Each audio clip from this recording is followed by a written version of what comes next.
Misión. Buenas noches, bienvenidos a nuestro estudio bíblico esta noche. Estamos haciendo una serie de estudios bíblicos que se llama A sanar a los quebrantados de corazón. Y hablando de Dios en la Biblia, en Salmo 147, versículo 3. Disculpe, dice el título incorrecto, pero voy a leer para usted el versículo. Dice, Él sana a los quebrantados de corazón y venda sus heridas. Entonces, cuando Jesús vino, Él explicó que Él vino para cumplir esta misión. Entonces, para hacer esta sanación de corazón que del Antiguo Testamento habla.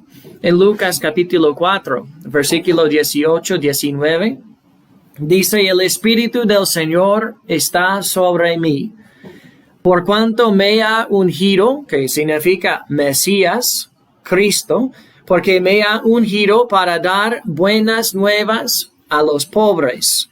Me ha enviado a sanar a los quebrantados de corazón, a pregonar libertad a los cautivos y vista a los ciegos, a poner en libertad a los oprimidos, a predicar el año agradable del Señor. Bíblicamente, cuando hablamos de Cristo y su misión, siempre enfatizamos y ponemos más importancia que Él vino para salvarnos de nuestros pecados, para darnos la vida eterna. Pero no queremos olvidar que Él vino para sanar el corazón también. Esta noche vamos a ver en la Biblia un poco de lo que la Biblia dice sobre la sanación del abuso. Aquí donde dice las tentaciones y las adicciones es un error. Entonces, la sanación del abuso. La palabra abuso en diccionario significa un significado más general sería hacer uso excesivo o inadecuado de una cosa en perjuicio propio o ajeno. Entonces, en otras palabras, es usar mal algo. Otro significado más como hablando de las personas, dice aprovecharse de forma excesiva de una persona o de una facultad o cualidad de alguien en beneficio propio. Entonces, es hacer lo que es bueno para usted, pero no para otra persona. Entonces, este sería un mal uso, es tratar mal a una persona. Primero, vamos a ver esta noche algunas de las formas del abuso. Hay muchas formas del abuso. Primero, hay abuso emocional, manipulación, engaño. Podría ser una persona que es muy celoso o posesivo en extremo, que hace intimidación o humillación a otra persona. A veces es hacer aislado una persona de sus amigos, de sus familiares, retener expresiones de amor. Si una persona, pasa en los matrimonios a veces, una persona hace una cosita que la otra persona no quiere y la otra persona retiene toda expresión del amor como un castigo emocional. Es una forma del abuso emocional. También hay abuso verbal. Podría ser como ataques verbales, criticismo constante, amenazas. Algunos que siempre están hablando mal de una persona en frente de otros o en frente de los niños. Podría ser gritando a una persona. El abuso verbal puede convertirse en abuso físico muy fácilmente. Entonces es algo, no queremos solo hablar del abuso físico, tenemos que entender las otras formas también.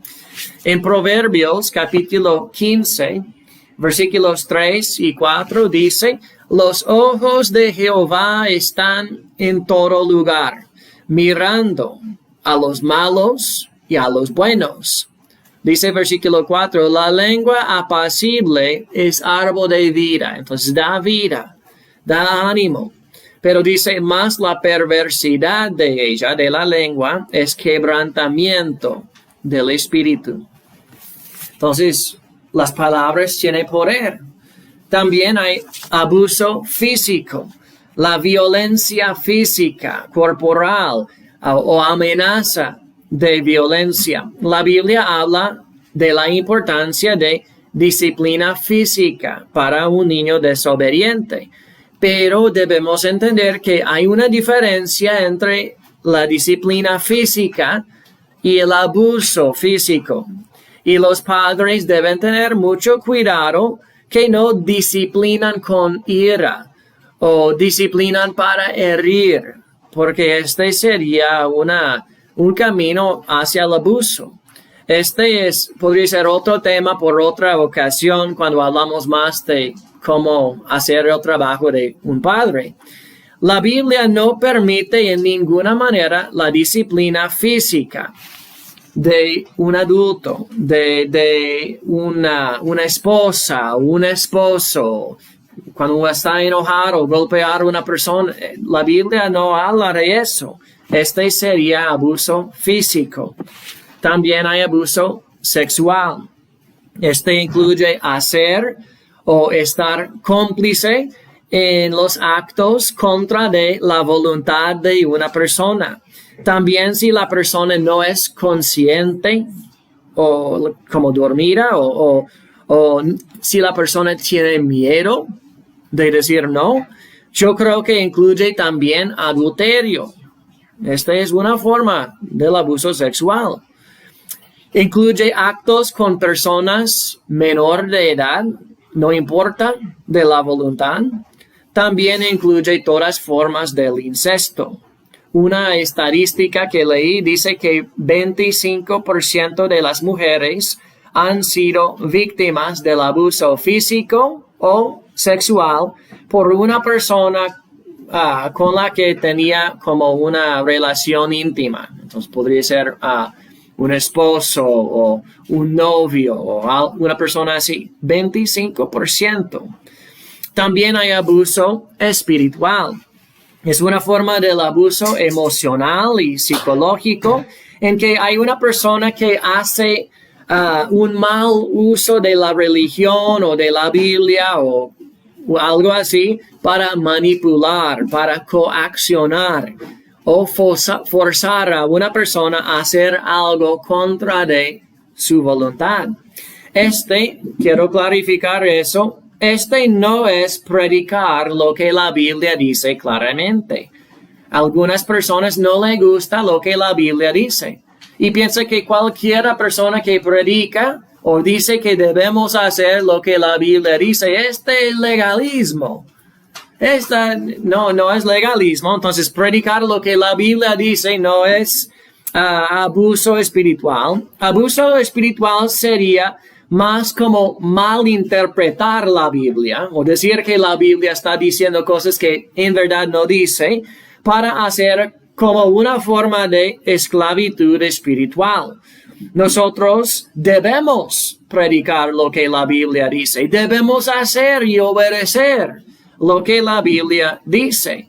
Pero no debemos atar cargas a personas, cargas pesadas y difíciles de llevar, como los fariseos, que estaban añadiendo a las cosas de la ley para poner a las personas en como esclavitud espiritual. El abuso puede existir en muchos contextos. En el matrimonio, podría ser en la familia, entre las amistades, en el trabajo, en las escuelas, incluso en las iglesias. Muchas veces pensamos en esposos abusivos, hombres, pero hay esposas abusivas también. Hay madres abusivas, hay padres abusivos, hay niños abusivos también hacia sus padres. El abuso es un pecado y no es amar a las personas como Cristo nos amó. El abuso es el opuesto del amor de Dios. El abuso puede producir muchos efectos en las víctimas. En la misma manera que un abuso físico produce hematomas y produce cicatrices, las otras formas del abuso también pueden producir cicatrices emocionales, mentales, espirituales, y puede producir efectos en las víctimas que duran por muchos años después del abuso. Y muchas veces las víctimas aprenden a proteger a sí mismos, pero a veces en una manera que no es saludable por los años mucho tiempo después. Por ejemplo, a veces cierran las emociones porque han sido heridos tantas veces en el pasado, completamente cierran las emociones. No quieren ser vulnerables en ninguna manera. Y puede ser no saludable. También a veces las víctimas sienten vergüenza o culpa por ser víctima y tratan de esconder la verdad. Entonces son como, ¿cómo se dice? Animal en el mar que cierra la parte y no quiere abrir. Puede ser así. En inglés es clam, yo no sé en español. A veces las víctimas tienen muy baja autoestima. Entonces piensan que no vale nada, que piensan que son como la basura de la tierra. Es porque en el pasado fueron tratados como si fuera basura. Y los efectos son como heridas en el corazón. Jesús no vino solamente para salvarnos del pecado. Él vino para sanar el corazón. Entonces quiero compartir primero con ustedes algo esta noche. Entonces, después de las formas del abuso, quiero compartir algunas de las cosas que debemos saber. Lo que debes saber. Primero es que Dios odia el abuso. Que Dios odia el abuso. En Salmo 11, versículo 4 y 5, dice así: Jehová está en su santo templo. Jehová tiene en el cielo su trono. Sus ojos ven, sus párpados examinan a los hijos de los hombres. Jehová prueba al justo, pero al malo y al que ama la violencia, su alma los aborrece.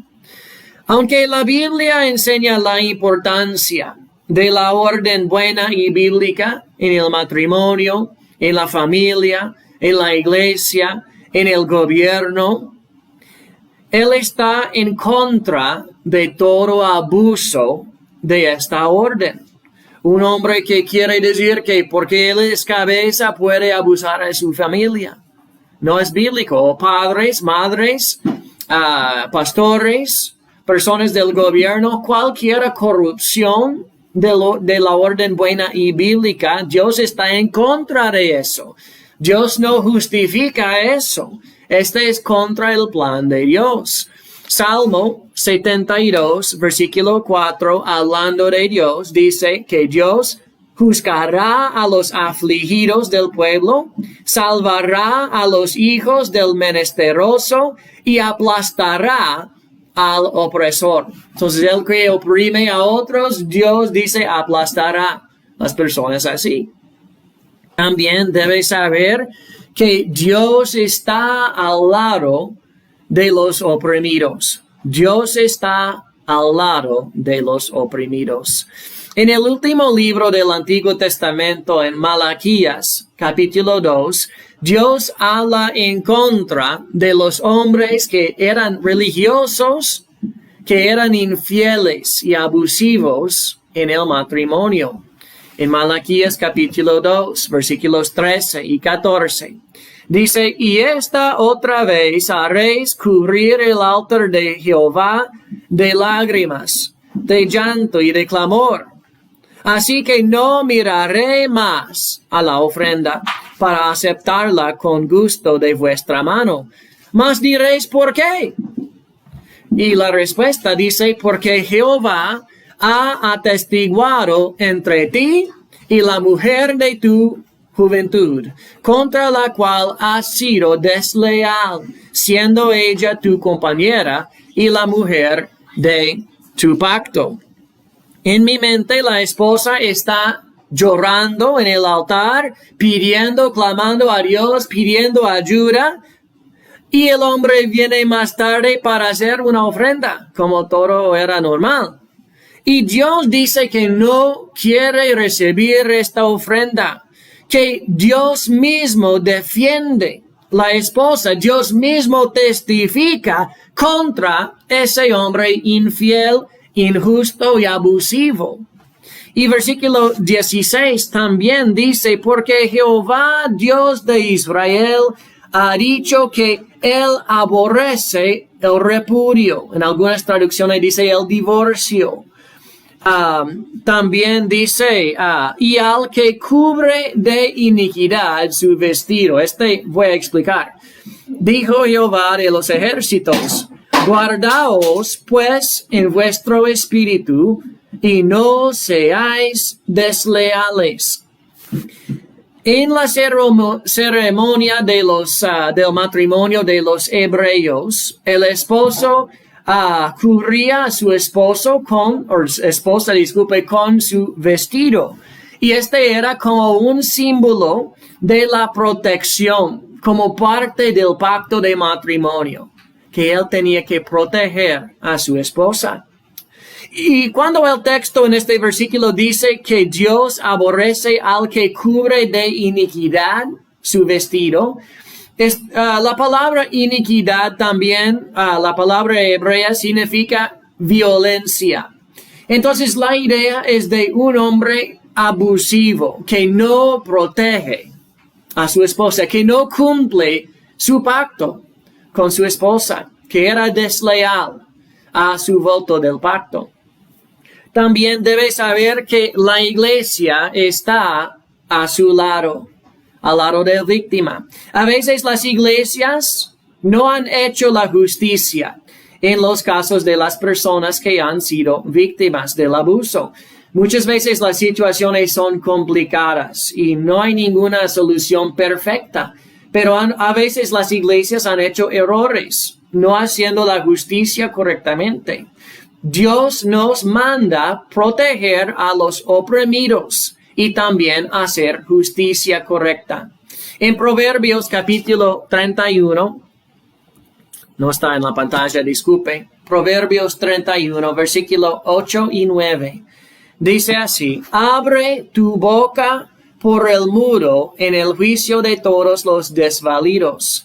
Abre tu boca, juzga con justicia y defiende la causa del pobre y del menesteroso.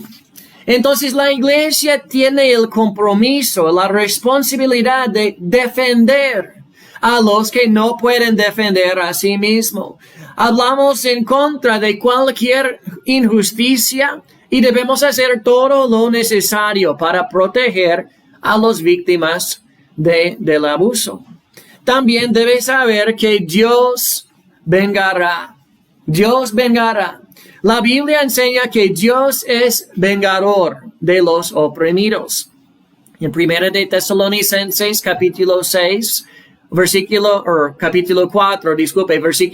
dice que ninguno agravie ni engañe en nada a su hermano, porque el Señor es vengador de todo eso, como ya os hemos dicho y testificado. Nosotros sabemos, la Biblia dice que cuando Cristo venga otra vez es una gran esperanza para los cristianos, los que están sufriendo en este mundo, los que están haciendo la voluntad de Dios, los que tienen cargas y todo eso, que es una gran esperanza para nosotros. Pero para los que hagan lo mal, los que no son obedientes, los que abusan a los otros, es un día muy, muy difícil para ellos. Entonces, debemos saber que Dios vengará. Número 3, esta noche, es lo que no debe hacer. Si usted es una víctima del abuso, hay algunas cosas que no debe hacer. Primero, no debe justificar el abuso. Las personas que abusan a los otros, por lo general, son expertos en echar la culpa a las víctimas.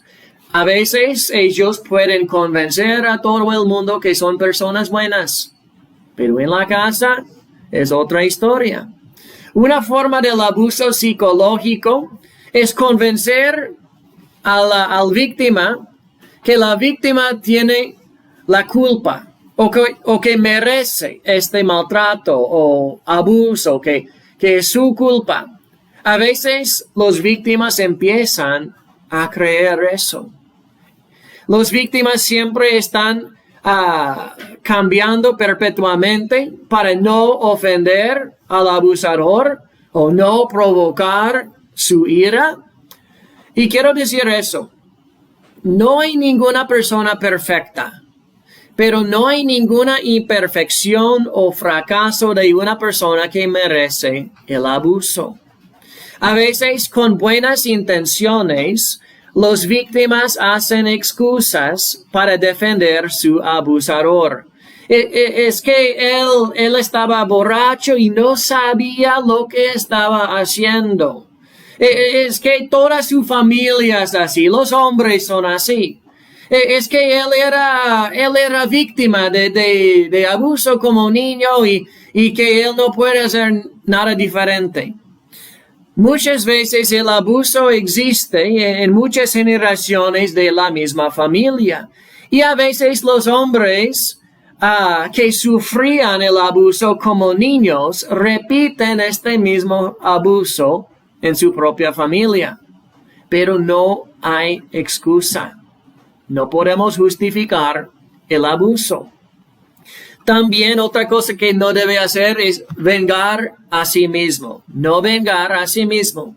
Romanos capítulo 12, versículo 19, dice, no os venguéis vosotros mismos, amados míos, sino dejad lugar a la ira de Dios. Porque está escrita, mía es la venganza, yo pagaré, dice el Señor. Dios recuerde que Él está en el trono en el cielo y que sus ojos miran todo lo que está pasando. En el hogar donde no hay otro testigo, Dios mira todo lo que está pasando y que Él hará la justicia. No debemos devolver mal por mal o recompensar mal por mal, no, sino confiar en Dios para hacer lo mejor en esta situación. La tercera cosa que no debemos hacer es no hacer nada. A veces pensamos que el problema se resolverá solo. Y que pasa muchas veces es el opuesto. Que cuando no hacemos nada es permitir que este abuso continúe. Muchas veces se empeora, que es peor y más fuerte. Y entonces no podemos no hacer nada. Algunas recomendaciones. Número 4. Las situaciones pueden ser complicadas. Entonces no podemos decir las mismas cosas por todas las situaciones. Pero quiero compartir con ustedes algunas recomendaciones. Si están en una situación abusiva o conoce tal vez una persona en una situación abusiva. Primero es clamar a Dios. Antes de cualquier otro paso, debe empezar buscando la ayuda de Dios. Salmo 55, versículos 16 y 17 dice, en cuanto a mí, a Dios clamaré, y Jehová me salvará. Tarde y mañana y a mediodía oraré y clamaré, y Él oirá mi voz. Como el caso de la esposa en Malaquías capítulo 2, dice que el altar estaba cubierto con las lágrimas. Si usted clama a Dios, Dios escuchará su oración. Debe estar confiando en Dios de todo corazón. Es posible esta noche que está escuchando este mensaje o que fue recomendado por otra persona y usted no conoce al Señor. Debe saber, Jesús es el Hijo de Dios. Fue enviado por el Padre para venir a este mundo. Él nació de la Virgen María. Él obedeció la ley 100% en obediencia perfecta a Dios. Él hizo lo que nosotros no podemos hacer. Nosotros hemos pecado contra un Dios perfecto, un Dios justo. Hemos hecho lo mal. Entonces este pecado nos separa de Dios. Pero Dios el Padre envió al Hijo con una misión para salvarnos, para reconciliarnos con Dios. Entonces, cuando Cristo estaba muriendo en la cruz, Él estaba muriendo por nuestros pecados. La Biblia dice que la paga de nuestro pecado es la muerte. ¿Y qué hizo Jesucristo en la cruz? Él murió por nuestros pecados. Él tomó la paga, Él tomó el castigo y lo pagó 100% diciendo, consumado es. Entonces, Él murió. 3 días después se resucitó, mostrando su victoria contra el pecado. Y cuando Él ascendió al cielo, Él nos mandó predicar este mensaje precioso, que Él salvará a todos los que confían en Él. Que en Efesios 2, capítulo 8, o capítulo 2, versículo 8 y 9, dice que nosotros somos salvos primero por la gracia de Dios, lo bueno, lo inmerecido de Dios, por su gracia, un regalo, un don. El precio era tan alto, la sangre de Cristo. Entonces Él compró nuestra salvación, pero dice es por medio de la fe. Entonces, ¿qué tenemos que hacer? Confiar en Jesucristo de todo corazón. Confiar en Él como su Salvador, invocar su nombre diciendo, Dios, yo soy un pecador, perdóname, límpiame, ayúdame, sálveme de este pecado y dame la vida eterna. Y la Biblia dice que será un hijo o una hija de Dios.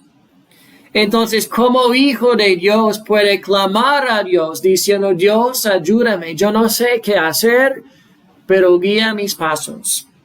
Entonces, primero, clama a Dios y Él escuchará sus oraciones. Número 2 sería buscar protección si es necesaria. En los casos del abuso físico o abuso sexual, podría ser necesario buscar protección. A veces hay amenazas.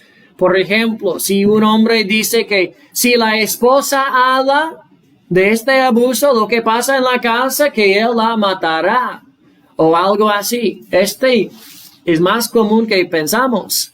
No hay ningún versículo en toda la Biblia que dice que una víctima del abuso, una esposa o algo, una persona así, tiene que quedar en la casa con un esposo abusivo en peligro de su vida, en peligro de abuso físico. Por lo general es sabio decir que la reacción contra el abuso debe ser proporcional al abuso. Por ejemplo, el abuso verbal es una cosa. El abuso emocional es una cosa. Pero el abuso físico puede volver en homicidio. Este pasa. Yo recuerdo cuando era estudiante en el seminario, yo trabajaba en un restaurante y una de los jefes, yo estaba trabajando con ella una noche en la cocina y la verdad yo no recuerdo mucho, pero cuando yo pasé el fin de semana y cuando regresé algunos días después, como lunes o algo así, que todo era muy extraño en el restaurante. Y yo no sabía exactamente por qué. Y una persona me preguntó si yo sabía qué pasó. Y yo dije, no, es que el esposo de esta señora la mató esta noche. Creo que era la misma noche cuando yo estaba trabajando con ella. Entonces, el abuso físico puede volver en homicidio fácilmente. Y a veces es necesario buscar la protección como uno de los primeros pasos.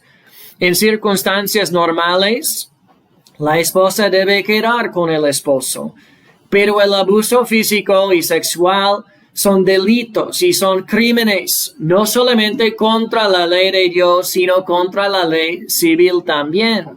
Bajo la ley de Moisés, el juicio sería ojo por ojo, diente por diente. Entonces sería un asunto muy serio, muy grave. En el Nuevo Testamento la meta siempre es reconciliación. Pero en los casos así, nos dice que debemos someternos a las leyes civiles del gobierno. En Romanos no está en la pantalla. En Romanos capítulo 13, versículo 1 dice, sométase toda persona a las autoridades superiores, porque no hay autoridad sino de parte de Dios, y las que hay por Dios han sido establecidas. Debemos entender que todos los gobiernos no son buenos, pero Dios estableció el gobierno con un propósito para hacer la justicia en la tierra, para castigar los malos, para hacer justicia. Todos los gobiernos no son justos, pero el gobierno tiene un propósito según la orden de Dios para proteger, en algunos casos así, también para castigar a los malos. Versículo 3 también dice, porque los magistrados no están para infundir temor al que hace el bien, sino al malo. ¿Quieres pues no temer la autoridad? Haz lo bueno y tendrás alabanza de ella. Entonces, en algunas situaciones es necesario buscar protección. Otra recomendación sería buscar consejo bíblico o consejo profesional o los dos. En Mateo capítulo 18, versículo 15 y 16 dice, por tanto, si tu hermano peca contra ti, ve y repréndele estando tú y él solos. Si él te oyere, has ganado a tu hermano. Versículo 16, mas si no te oyere, toma aún contigo a uno o dos, para que en boca de dos o tres testigos conste toda palabra. Este es el proceso de la disciplina en la iglesia. Entonces, este sería una situación correcta. Entonces, en el caso de abuso así, puede buscar consejo bíblico para explicar la situación. Recuerde que la iglesia está al lado de los oprimidos, a las víctimas. Y en casi todas las iglesias hay pastores disponibles para aconsejar. Si es necesario, podemos buscar a una mujer cristiana madura en la fe que puede ofrecer un buen consejo para una mujer, o tal vez buscar una persona calificada, más calificada en el consejero. La consejería debe ser individual en los casos así, para proveer un ambiente seguro. Primero, la iglesia debe ayudar a la persona a buscar una situación segura. Y si hay amenaza de peligro físico, debe buscar la seguridad. Segundo, la meta debe ser que el abusador se arrepiente, que su arrepentimiento produce cambios reales en la vida, que sería como un fin de todo este abuso, que hay reconciliación. En algunos casos no será posible. Personas que son duros de corazón, que no quiere ir a consejería, que no quiere cambiar en ninguna manera. A veces el abuso es peor después. Y depende en la situación, la iglesia debe hacer lo necesario para ayudar a las víctimas. Dios por su Espíritu Santo, por la palabra de Dios, por su pueblo, que es su cuerpo aquí en la tierra, puede ayudar a las víctimas a ser sano de las heridas del abuso. A veces necesita tiempo para sanar el corazón. Como la mayoría de los temas en esta serie, quiero decir que este estudio solo es un principio. Solo es para ayudarle a identificar tal vez las cosas que están pasando en el corazón. Es posible que una persona que está escuchando ya tiene heridas en el corazón de hace mucho tiempo. O tal vez alguna persona ya o todavía está en una situación así. A veces los abusadores no se arrepientan, no cambian. Pero Dios, por su gracia, puede sanar el corazón de las víctimas de un corazón quebrantado. Debemos saber que Dios odia el abuso, que Él está al lado de las víctimas, que la iglesia de Jesucristo en la tierra está al lado de las víctimas también, y que Dios vengará. Cosas que no debe hacer, no justificar a los abusadores, no justifica el abuso, no vengar a sí mismo, devolviendo mal por mal, y tampoco no hacer nada. Puede ser como permitir que la situación continúe. Entonces, ¿qué debe hacer? Algunas recomendaciones. Empezar con Dios. Buscar la ayuda de Dios. Clamar a Dios. Si es necesaria, buscar protección. Buscar consejo bíblico y profesional. Y Dios puede sanar la situación. No sabemos los próximos pasos. Yo no puedo decir todas las cosas que pasaría en una sesión de aconsejaría, disculpe. Yo no puedo decir todas las cosas que pasarán porque todas las situaciones son diferentes. Pero si necesita ayuda, puede hablar con nosotros. Podemos orar con usted y tratar de ayudarle en esta situación. Quiero agradar a los que están con nosotros en Facebook. Que Dios les bendiga. Quiero invitarles a estar con nosotros próxima semana. Vamos a seguir con otro tema. También los domingos tenemos escuela dominical a las 10 en San Pablo de Heredia. También culto dominical a las 5. Entonces, que Dios les bendiga y